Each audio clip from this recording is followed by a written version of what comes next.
Hello बच्चों, welcome to ignite class. चलिए start करते हैं क्या महा रिवीजन का। ऑलरेडी एक वीडियो आ चुका है जिसमें हमने ढेर सारे कॉन्सेप्ट और ढेर सारे क्वेश्चन के थ्रू हमने क्या किया, पहला चैप्टर और दूसरे चैप्टर के कुछ भाग को हमने रिवीजन किया।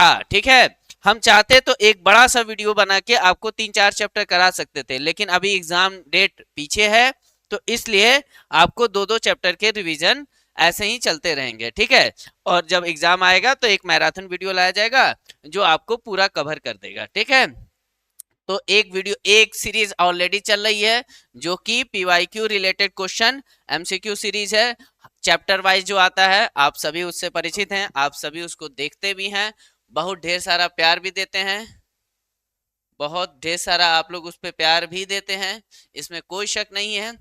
दूसरा, रिवीजन की मैंने कहा था कि मैं रिवीजन भी कराऊंगा, तो जो चैप्टर ऑलरेडी मैंने एमसीक्यू कराए हैं उसके रिवीजन भी मैंने स्टार्ट करा दिए हैं। ऑलरेडी एक वीडियो आप लोग को प्रोवाइड करा दिया गया है, ऑलरेडी एक वीडियो का प्रोवाइड करा दिया गया है। अब हम चलते हैं उसी की सेकेंड पार्ट पे। आइए देखते हैं कौन से कितने क्वेश्चन हो गए थे इसमें। आई थिंक ये क्वेश्चन हो गया था, ये क्वेश्चन हो गया था। अब हम बात करेंगे थोड़ा सा मोशन इन स्ट्रेट लाइन के बेसिक कॉन्सेप्ट की, बेसिक कॉन्सेप्ट की।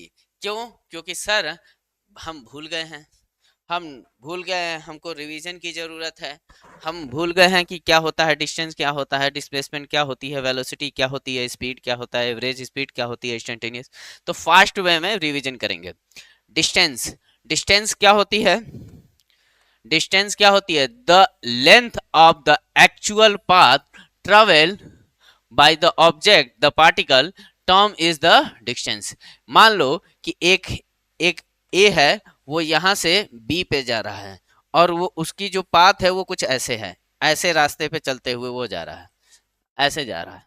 तो सर उसकी डिस्टेंस जो है वो ये होगी, डिस्टेंस जो है वो ये होगी।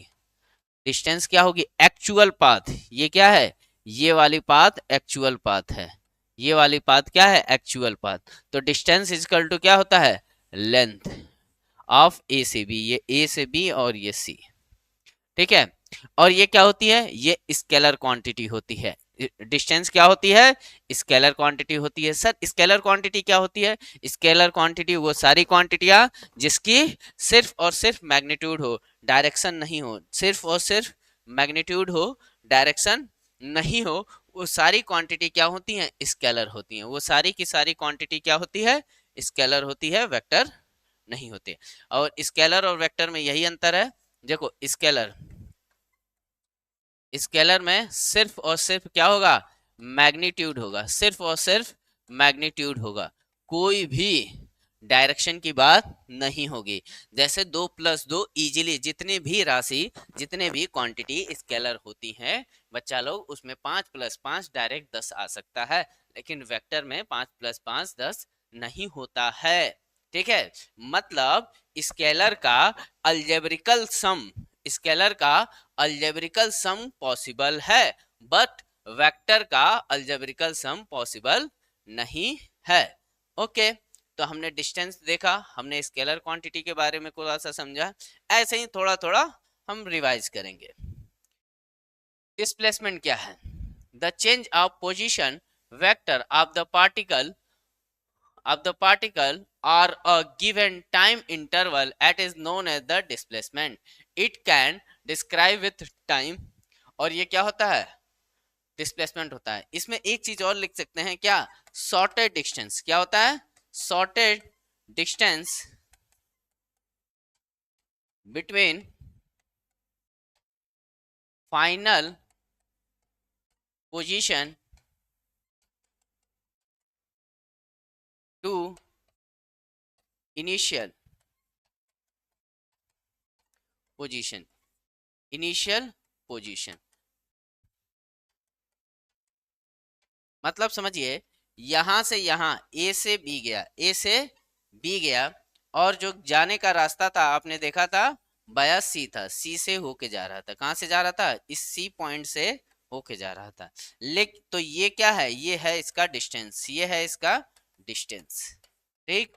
लेकिन जो इसका डिस्प्लेसमेंट होगा, जो इसका डिस्प्लेसमेंट होगा वो ये वाला होगा, सॉर्टेड लेंथ। सॉर्टेड लेंथ ये होगा डिस्प्लेसमेंट, ये होगा क्या, डिस्प्लेसमेंट होगा। ये क्या होगा, डिस्प्लेसमेंट होगा। समझ में आई बात। तो डिस्प्लेसमेंट जो है, डिस्प्लेसमेंट की अगर हम बात करें तो डिस्प्लेसमेंट क्या होता है, वेक्टर होता है। क्या होता है, वेक्टर होता है। वेक्टर क्या होता है सर, जिसमें मैग्नीट्यूड हो, क्या हो, मैग्नीट्यूड हो, साथ साथ इसमें डायरेक्शन भी होगा, इसमें डायरेक्शन भी होगा, इसमें डायरेक्शन भी होगा, मैग्नीट्यूड भी होगा और डायरेक्शन भी होगा। वही स्केलर में, वही स्केलर में सिर्फ और सिर्फ क्या होगा, मैग्नीट्यूड होगा, सिर्फ और सिर्फ मैग्नीट्यूड होगा।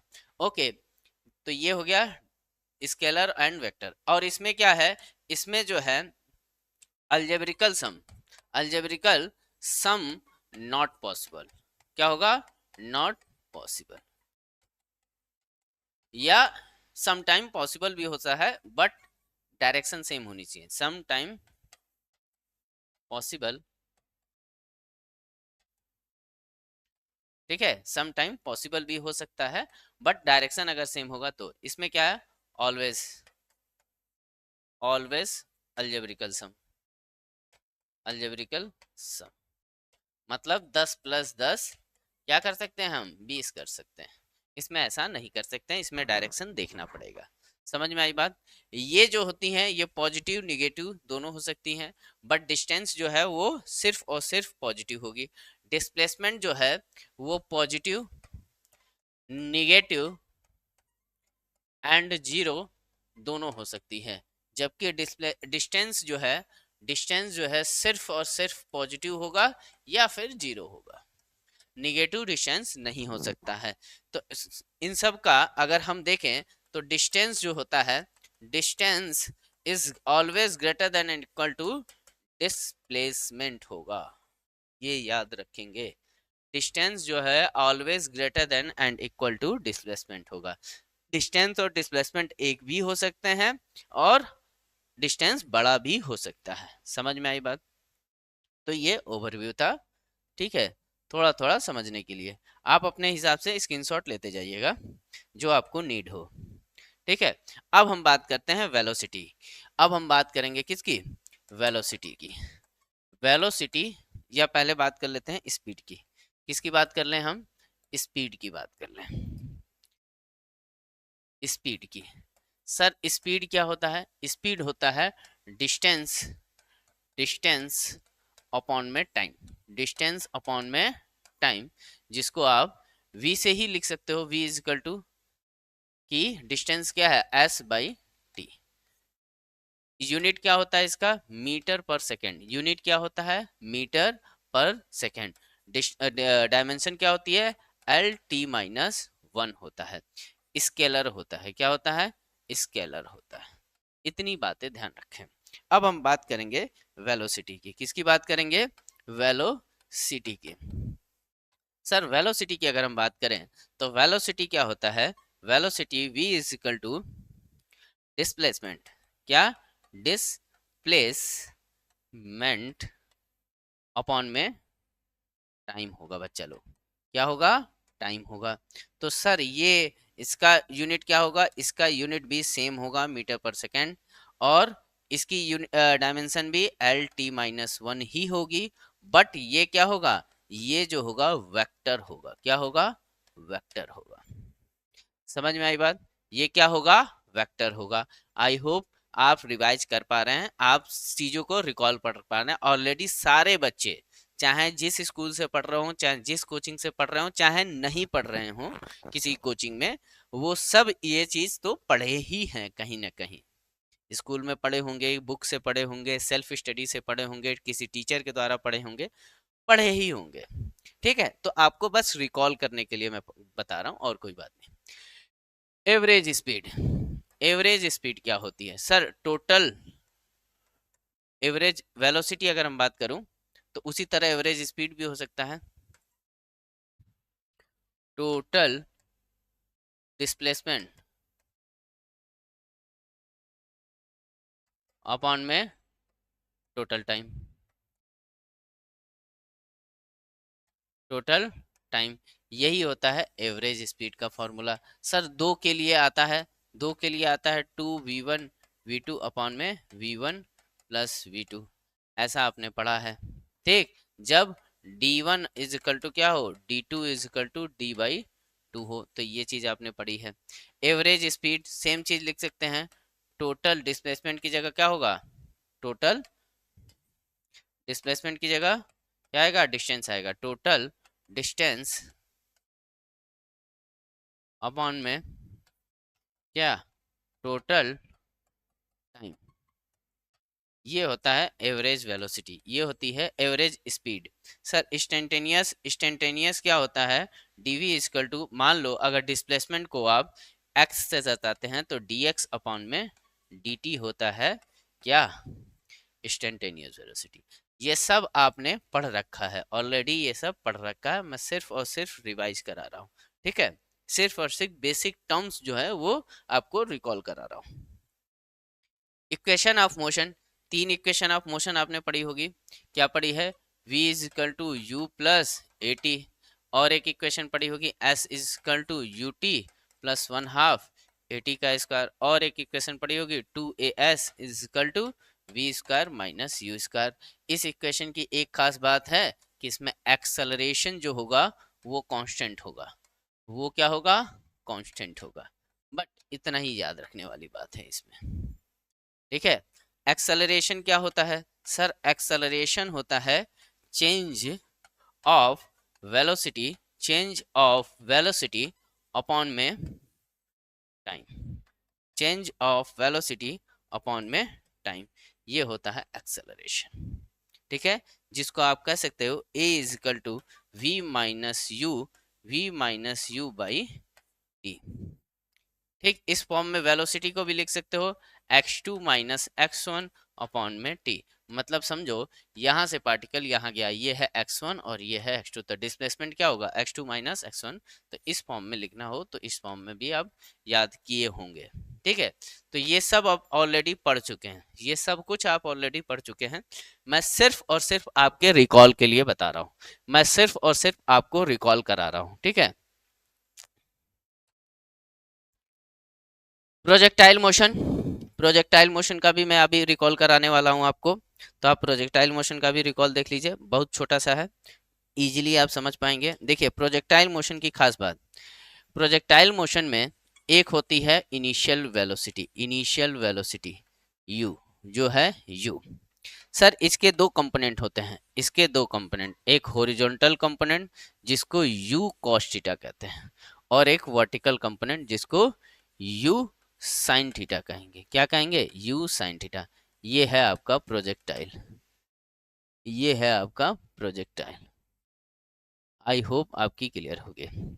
सर जैसे जैसे ये बॉल जो है ऊपर जाएगा, जैसे जैसे बॉल ऊपर जाएगा वैसे वैसे जो है वी वाई, जो वी वाई है, वी वाई जो कि u sin थीटा है, और वी एक्स जो है जो कि u cos थीटा है, ये क्या होगा, ये u cos थीटा तो कांस्टेंट रहेगा, क्या रहेगा, कांस्टेंट रहेगा। क्यों, क्योंकि इसमें acceleration ax is equal to क्या होता है बच्चा, जीरो। हमेशा याद रखिए जो प्रोजेक्टाइल आप पढ़ते हैं उस प्रोजेक्टाइल में horizontal component of acceleration, acceleration का हॉरिजॉन्टल कंपोनेंट क्या होता है, जीरो, यानी कि ax इक्वल टू क्या होता है, जीरो, ax इक्वल टू क्या होता है, जीरो, क्या होता है, ax equal to zero, ay equal to क्या होता है, माइनस का जी। तो अगर हम वेलोसिटी की बात करें तो वेलोसिटी के दो कंपोनेंट हुए, कौन कौन, एक vy और एक vx, तो vx इक्वल टू तो क्या लिखेंगे, u cos theta, but vy क्या होगा, u sin थीटा माइनस का gt। कौन सी ये सर, ये माइनस gt कहाँ से ला दिया आप, सर ये जो इक्वेशन है ये यहाँ से आई है, v equal to u plus a t, अभी इक्वेशन लिखे थे ना वहीं से आई है, क्योंकि ए वाई क्या है, माइनस का जी, तो ये आता है। एक टाइम पर जाके वी वाई जो है वो जीरो होता है, उस टाइम को ही क्या कहते हैं, या उस पोजीशन को ही कहते हैं पीक। पीक पॉइंट कहते हैं, हाईएस्ट पॉइंट कहते हैं, जिसको आप हाईएस्ट पॉइंट भी कह सकते हैं, मैक्सिमम हाइट जिसको कहते हैं, क्या कहते हैं, मैक्सिमम हाइट। देख सकते हैं आप यहाँ पे वी वाई जो है 0 होगा। इसकी वैल्यू क्या आती है, h is equal to u का square sine square theta upon में 2g। सर हमेशा ये u वाला कंपोनेंट कांस्टेंट रहेगा, horizontal component of velocity constant होगा। सर जहां से प्रोजेक्टाइल हुआ और जहां जाके गिरा, ये इस हॉरिजॉन्टल दूरी को क्या कहते हैं, रेंज कहते हैं। क्या कहते हैं, रेंज कहते हैं। तो रेंज का फॉर्मूला होता है r is equal to u square sine 2 theta upon में g होता है। ठीक है सर, एक होता है time of flight. Time of flight t f is equal to आता है 2u साइन थीटा अपॉन में g होता है। सर यहाँ तक पहुंचने में कितना समय लगता है मैक्सिमम हाइट पर, तो t m is equal to u sine theta upon में क्या होता है, g होता है। और यहाँ से यहाँ भी पहुंचने में क्या लगता है, टी एम, तो ये भी u साइन थीटा अपॉन में g होता है। सब कुछ बच्चा लोग आप लोगों को पढ़ाया गया है। मैं फिर से एकदम स्लो मोशन में समझा रहा हूँ, फिर से देख लो। देखो, जब कोई पार्टिकल को प्रोजेक्टाइल किया जाता है एक जगह से दूसरी जगह, तो जब वो प्रोजेक्टाइल होगा तो ऐसे जाएगा, तो ऐसे जाएगा तो वेलोसिटी के दो कंपोनेंट होंगे, एक ये एक्स कंपोनेंट और एक ये वाला वाई कंपोनेंट। ठीक, ये एक्स कंपोनेंट और ये वाई कंपोनेंट। जो एक्स कंपोनेंट है ये वाला, ये ऑलवेज कांस्टेंट होगा। क्यों कांस्टेंट होगा, क्योंकि इस डायरेक्शन का एक्सेलरेशन बच्चा 0 है, बट इस डायरेक्शन में एक्सेलरेशन है। किसके कारण है, ड्यू टू ग्रेविटी के कारण है, जिसके कारण ये वेलोसिटी ऑफ वी वाई धीरे धीरे, वेलोसिटी ऑफ वी वाई धीरे धीरे 0 होगा। कहाँ जाके 0 होगा, जहां पे मैक्सिमम हाइट मिलेगी, मैक्सिमम हाइट मिलेगी। और वो मैक्सिमम हाइट आपकी क्या आती है, h is equal to u square sine square theta upon में g आती है। ठीक, अब जहां से बॉल को फेंका गया और जहां पे कैच किया गया, इसके बीच की हॉरिजॉन्टल दूरी को क्या कहते हैं, रेंज कहते हैं। क्या कहते हैं, रेंज कहते हैं। क्या कहते हैं, रेंज कहते हैं। और इसका फॉर्मूला क्या होता है, you square sine 2 theta upon में जी होता है। सर ये टाइम ऑफ फ्लाइट क्या है, सर एक बच्चे ने बॉल फेंका, दूसरे बच्चे ने कैच किया, तो बॉल फेंकने और बॉल को कैच करने के बीच में जितना बॉल टाइम, बॉल क्या थी, हवा में, बॉल क्या थी, हवा में, बॉल क्या थी, हवा में थी, उस टाइम को, उस टाइम को ही टाइम ऑफ फ्लाइट कहते हैं। उस टाइम को ही टाइम ऑफ फ्लाइट कहते हैं। इज क्लियर और नॉट, ठीक है। और जो मैक्सिमम हाइट पहुंचने में लगने वाला समय है वो टाइम ऑफ फ्लाइट का जस्ट हाफ होता है। ठीक, तो ये सब बातें हो गई मोशन इन प्लेन का, मोशन इन स्ट्रेट लाइन का। ठीक है, हालांकि जिन बच्चों को इस चीज को डिटेल में समझना है वो इग्नाइट क्लासेस के, ठीक है, थ्योरी वाले प्लेलिस्ट में 11th के फिजिक्स में जाएंगे, तो वहां पर प्रोजेक्टाइल मोशन को मैंने डीप में समझाया है, मोशन इन स्ट्रेट लाइन को भी डीप में पढ़ाया है, तो आप वहां जाके देख सकते हैं। ये रिवीजन क्लास है तो थोड़ा सा फास्ट चलेगा। आइए चलते हैं अपने क्वेश्चन की तरफ। If an object cover equal distance in equal interval of time, it is said to be moving with the, क्या होगा, डिस्टेंस है, इक्वल डिस्टेंस है, तो डिस्टेंस है तो वेलोसिटी वाले तो नहीं होंगे, क्या होंगे, कांस्टेंट स्पीड। कांस्टेंट स्पीड का मतलब है, कांस्टेंट स्पीड का मतलब है, मान लो एक बॉडी जो है ए से बी जा रही है, क्या जा रही है, ए से बी जा रही है, और मैंने यहाँ एक टाइम इंटरवल ले लिया, मान लो 2 मिनट का टाइम इंटरवल ले लिया, और एक यहाँ टाइम इंटरवल ले लिया 2 मिनट का। तो इस 2 मिनट में जितनी दूरी तय की, मान लो x, तो इस 2 मिनट में भी उतना ही x दूरी तय करेगी। तो इसको कहेंगे कि जो ऑब्जेक्ट है वो क्या कर रहा है, कांस्टेंट स्पीड से चल रहा है। जस्ट लाइक जब आप लॉन्ग ड्राइव पे जाते हैं, गाड़ी को एक फिक्स वेलोसिटी दे के और न ब्रेक लगाते हैं और न गाड़ी को एक्सेलरेट करते हैं, तो उस चीज को आप क्या कह सकते हैं, कांस्टेंट स्पीड कह सकते हैं। ठीक है, ऑलरेडी क्लियर। जिस बच्चे को नहीं समझ में आया वो कमेंट कर सकता है, मैं उसके लिए अलग से समझा दूंगा। आप समझो, कांस्टेंट स्पीड का मतलब है किसी सेम इंटरवल के लिए, इक्वल इंटरवल के लिए। देख सकते हैं यहाँ मैंने 2 मिनट लिया तो यहाँ भी 2 मिनट लूंगा, आप चाहें तो यहाँ पे भी 2 मिनट ले सकते हैं किसी भी टाइम ड्यूरेशन में, लेकिन लेना 2 मिनट है। अगर यहाँ 5 लिया है तो यहाँ भी 5, यहाँ भी 5। इस 2 मिनट में यहाँ पर x डिस्टेंस चला तो इस मिनट में भी यहाँ पर x और यहाँ पर भी x ही चलेगा। तो कहेंगे कि ये ऑब्जेक्ट क्या कर रहा है, कांस्टेंट स्पीड से मोशन कर रहा है। क्लियर। इसी तरह अगर ये डिस्टेंस की जगह डिस्प्लेसमेंट दे दे तो क्या हो जाएगा, कांस्टेंट वेलोसिटी हो जाएगा। क्लियर बच्चा लोग। चलिए फटाफट स्क्रीनशॉट लीजिए। A car is accelerate from race to 30 meter per second in 5 seconds. What is the acceleration? देखो कह रहा है एक्सेलरेशन हो रहा है, एक्सेलरेशन हो रहा है, वही एक्सेलरेशन आपसे पूछ रहा है। ओके, वेलोसिटी चेंज हो रही है। आपको बताया मैंने कि एक्सेलरेशन क्या होता है, एक्सेलरेशन होता है change of velocity with respect to time. तो एक्सेलरेशन हो रहा है, कहाँ से कहाँ वेलोसिटी जा रही है, 0 से कहाँ जा रही है, 30 जा रही है। सर टाइम कितना ली है, टाइम ली है सर 5 सेकेंड ली है। ये हमने गिवन डाटा निकाल लिया। उसके बाद हम करेंगे सॉल्यूशन। तो इसमें लिए हम यूज करेंगे इक्वेशन, तो v is equal to u plus a t. तो a is equal to what, v minus u upon में t। तो यहाँ क्या है, 30 माइनस 0 अपॉन में 5। तो a इज इक्वल टू क्या आ जाएगा, 6 मीटर पर सेकेंड, 6 मीटर पर सेकेंड। Very important.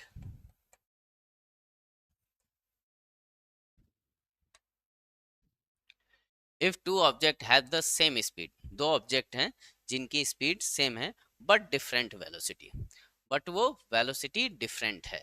देखो स्पीड सेम है, स्पीड मैंने आपको बताया कि सर स्पीड जो होता है वो स्केलर होता है। तो सर ये मैग्नीट्यूड की बात करेगा, किसकी बात करेगा, मैग्नीट्यूड की बात करेगा। मैंने आपको ये भी बताया कि जो वेलोसिटी है, जो आपकी वेलोसिटी है ये होती है वेक्टर, ये होती है वेक्टर। तो वेक्टर होने के कारण ये बात करेगा मैग्नीट्यूड की, मैग्नीट्यूड की एज वेल एज डायरेक्शन की, एज वेल एज डायरेक्शन की, दोनों की ये चर्चा करेगा। तो अगर स्पीड क्या रहा, सेम स्पीड है, सेम स्पीड है, इस मीन्स मैग्नीट्यूड, मैग्नीट्यूड उसका क्या है, सेम है, मैग्नीट्यूड उसका क्या है, सेम है, मतलब सेम मैग्नीट्यूड है बट डिफरेंट वेलोसिटी। तो वेलोसिटी को डिफरेंट होने के लिए या तो मैग्नीट्यूड डिफरेंट होगा या तो वेलोसिटी डिफरेंट होगा या तो दोनों डिफरेंस होगा। लेकिन स्केलर यहाँ पे कह रहा है कि स्पीड सेम है यानी कि मैग्नीट्यूड तो सेम रहेगा। तो सिर्फ और सिर्फ क्या चेंज होगी, डायरेक्शन चेंज होगी। जैसे कि आप एक ऐसे रास्ते पे जा रहे थे 20 किलोमीटर पर घंटे की स्पीड से, ठीक, और फिर आपने टर्न ले लिया और आपकी स्पीड टर्न लेते समय भी और टर्न लेने के बाद भी 20 किलोमीटर पर आवर ही रही। ये वही क्वेश्चन है। तो इसमें क्या हो रहा है, कुछ नहीं, डायरेक्शन चेंज हो गया, their direction of motion are different, their direction of motion are different. फटाफट स्क्रीनशॉट ले लो। Find the distance travel by the runner, एक रनर के द्वारा डिस्टेंस ट्रेवल बताना है। देखिए ये एक ग्राफ है, कुछ यहाँ पे पॉइंट है, एक ये पॉइंट है, एक ये पॉइंट है, एक ये पॉइंट है, एक ये पॉइंट है, एक ये पॉइंट है जहाँ पर वहाँ लिखा है 4, ये पॉइंट है जहाँ पर 2, ये पॉइंट है जहाँ पे 6, ये पॉइंट है 8 और ये पॉइंट है 10। ठीक, ये पॉइंट है आपका यहाँ पे लिखा है 12 और ये पॉइंट है आपका 6 पर। तो find the distance travel, distance travel पूछ रहा है। तो सर डिस्टेंस क्या होगा, एरिया होगा। इस ग्राफ का डिस्टेंस जो होगा वो एरिया ही होगा। क्यों, क्योंकि ये वेलोसिटी वर्सेस टाइम का कर्व है, वेलोसिटी वर्सेस टाइम का कर्व है। तो यहाँ इसको इसका एरिया निकालना है तो इसको क्या करो, दो पार्ट कर दो, एक पार्ट ये कर दो और एक पार्ट बच्चा ये कर दो, एक पार्ट ये कर दो। तो ये क्या हो गया, ये ट्रायंगल हो गया और ये ट्रायंगल कुछ ऐसा है। तो यहाँ पर है 0, यहाँ पर है 4 और यहाँ पर है 12। सर यहाँ पर है तो ये 0 से 4 तो ये 4 और 12 और इसके बाद ये आएगा, ये 4 से स्टार्ट होके कहाँ तक जा रहा, 10 तक जा रहा और ये 12 था और 12 यहाँ भी है। तो ये हाइट हो गई 12 और ये हाइट हो गई 6। तो एरिया इसका क्या हो जाएगा, एरिया हो जाएगा 1/2 इंटू में 4 इंटू में 12 प्लस इस ये इसका एरिया हो गया, उसका एरिया क्या होगा 6 इंटू में 12। तो 12 12 दोनों में है तो कॉमन ले सकते हैं, ये 4 इंटू 2 6 8 इंटू में 12 तो ये आ जाएगा 96। क्या आएगा 96 मीटर। आप रूम पे खुद से कीजिएगा, बहुत मजा आएगा आपको ऐसे टाइप के क्वेश्चन लगाने में। देखो कुछ बच्चे इस पे कंफ्यूज होंगे, सर यहाँ पे वेलोसिटी और टाइम दिया है और क्वेश्चन में आपसे डिस्टेंस पूछा है। मैंने कहा था डिस्टेंस और वेलोसिटी दोनों के, डिस्टेंस और डिस्प्लेसमेंट दोनों के दोनों कहीं भी सेम भी हो सकते हैं और या तो सेम होगा डिस्टेंस डिस्प्लेसमेंट के या तो बड़ा होगा। तो यहाँ पे डिस्टेंस और डिस्प्लेसमेंट सेम है तो सेम है तो कुछ भी लिख लो। The resultant of two vector is maximum when the angle between them. Sir resultant का फॉर्मूला होता है वेक्टर में r is equal to vector 1 यानी कि a का स्क्वायर। मान लो दो वेक्टर हैं, कौन से, एक वेक्टर है a एक वेक्टर है और एक वेक्टर है b, एक b वेक्टर है। इसका रिजल्टेंट है ये कौन, fr। तो इसका फॉर्मूला होता है a square plus b square plus 2ab cos theta. तो सर कह रहा है कि the resultant of two vector is maximum. Sir ये मैक्सिमम कब होगा, ये वाला तो पॉजिटिव वैल्यू है, ये वाला cos थीटा की वैल्यू जहां पर मैक्स होगा, cos थीटा जहां पर मैक्सिमम शो करेगा, मैक्सिमम होगा वहीं पर r भी क्या होगा, मैक्स होगा, वहीं पर r भी मैक्सिमम मिलेगा। तो आपको पता है सारे बच्चे बहुत जानते हैं कि cos थीटा की मैक्सिमम कहाँ होता है, तो मैक्सिमम वैल्यू होती है 1, थीटा की वैल्यू क्या होगी तब 0 डिग्री। तो 0 डिग्री पर जब a, ये है a और या इसको हटा दीजिए आप, अगर ये a है, ये आपका a है तो b भी इसी पे आ जाए, यहां से b यहां ना होके यहां होगा आपका, तब आपका जो रिजल्टेंट है, तब आपका रिजल्टेंट जो है मैक्सिमम बनेगा। समझ में आई बात, मैं अलग से डायग्राम पे बना देता हूं। देखो अगर a ये है, ये आपका है a और ये आपका है b, ये आपका b, दोनों के बीच में एंगल थीटा की वैल्यू क्या है 0। तो जो रिजल्टेंट आएगा बच्चा लोग वो कुछ ऐसा आएगा, ये आएगा fr रिजल्टेंट। आई होप आप क्लियर समझ रहे हैं। और ये है b, ये है a। समझ में आई बात। रिजल्टेंट मैक्सिमम कब होता है, जब थीटा की वैल्यू क्या होती है 0। यहाँ पे आप फॉर्मूले से देख सकते हो, ज्योमेट्री भी मैंने समझा दिया, फॉर्मूले से भी बता दिया। स्क्रीनशॉट ले लीजिए फटाफट।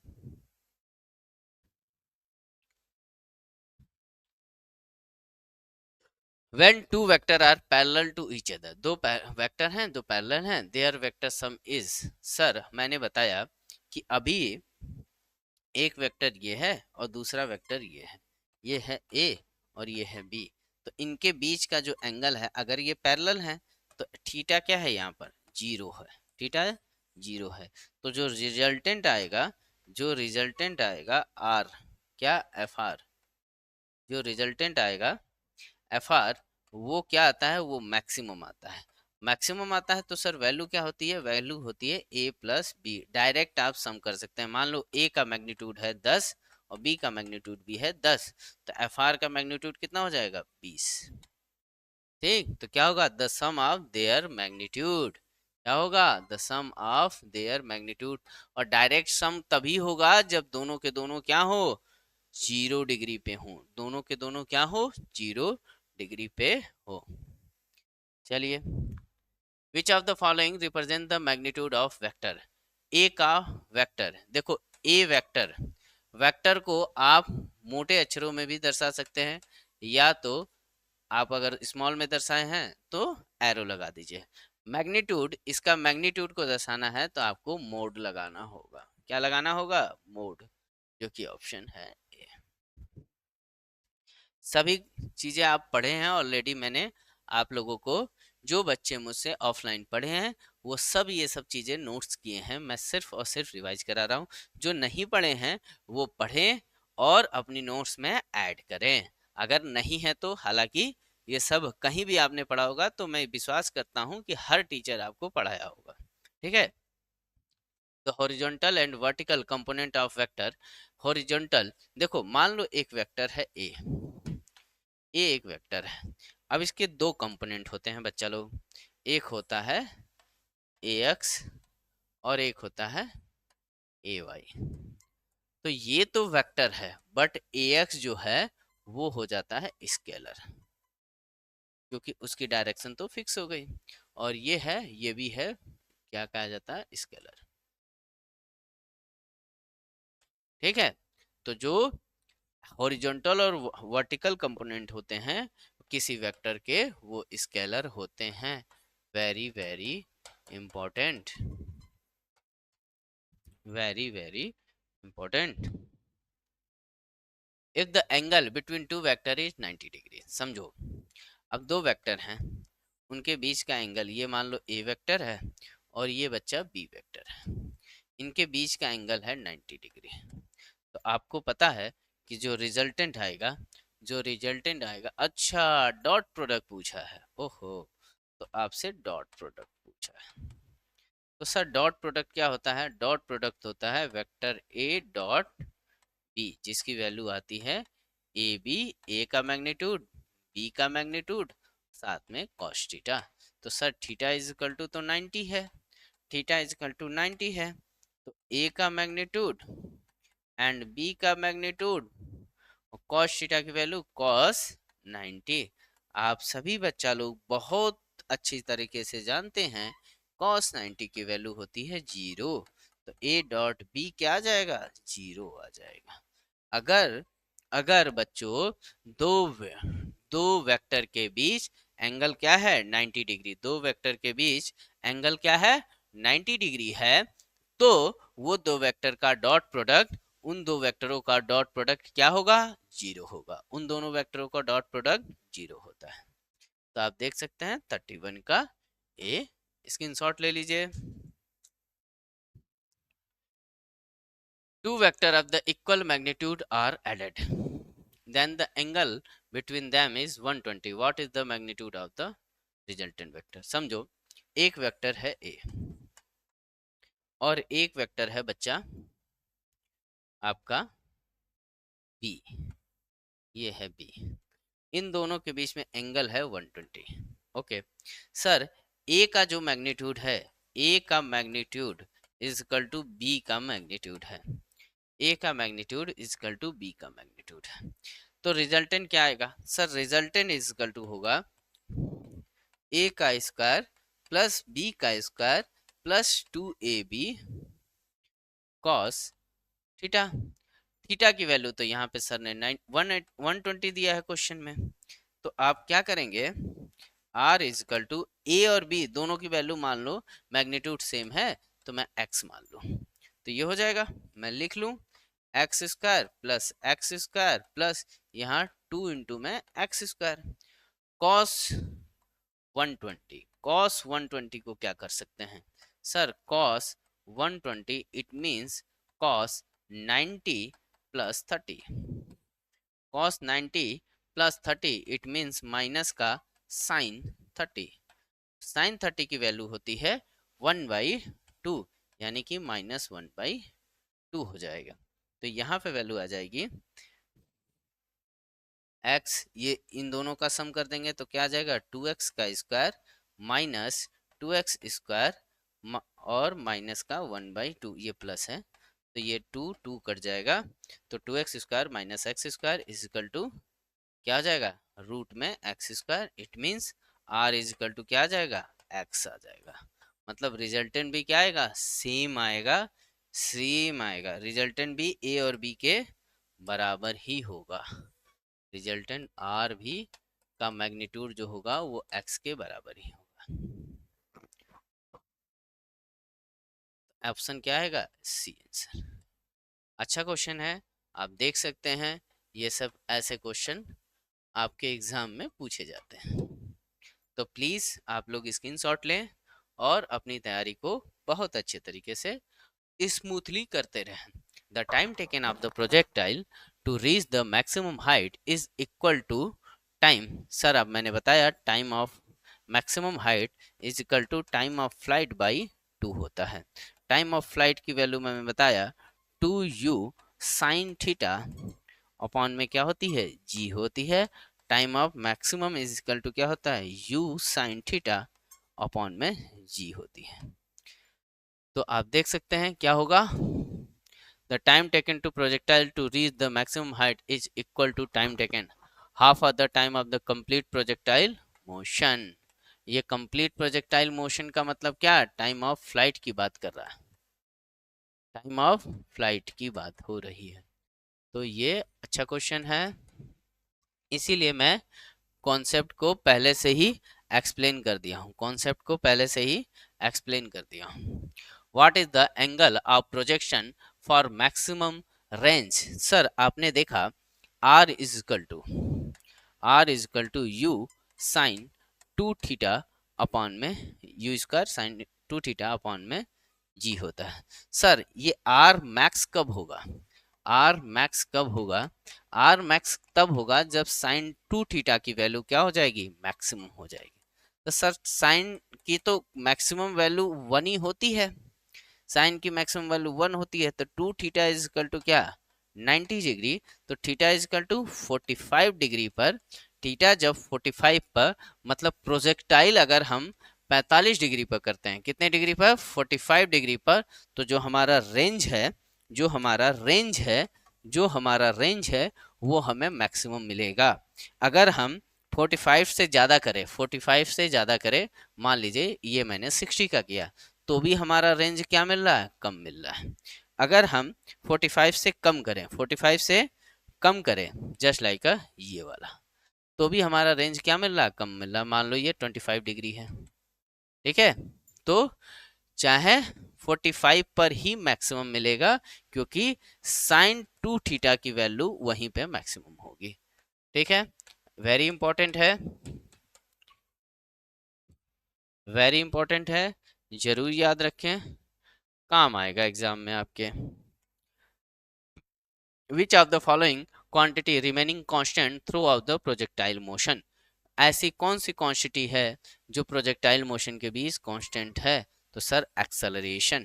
क्या होता है कांस्टेंट, सर ax तो 0 होता है और ay जो होता है वो माइनस का g होता है, तो ये तो हमेशा कांस्टेंट रहेगा।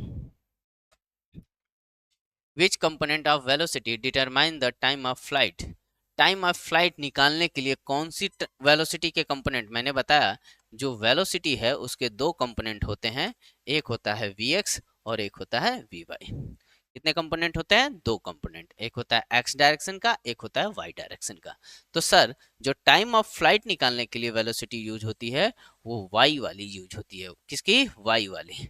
और रेंज निकालने के लिए, किसके लिए, रेंज के लिए x वाला यूज होगा, रेंज के लिए x वाला यूज होगा। और टाइम ऑफ फ्लाइट यानी कि, एक मिनट, टाइम ऑफ फ्लाइट है ना, रुकिए रुकिए रुकिए रुकिए रुकिए रुकिए, कुछ गड़बड़ हो गई मुझसे। मैं टाइम ऑफ मैक्सिमम हाइट समझ रहा था, sorry sorry sorry, time of flight है ये, टाइम ऑफ मैक्सिमम नहीं, तो ये वी वाई।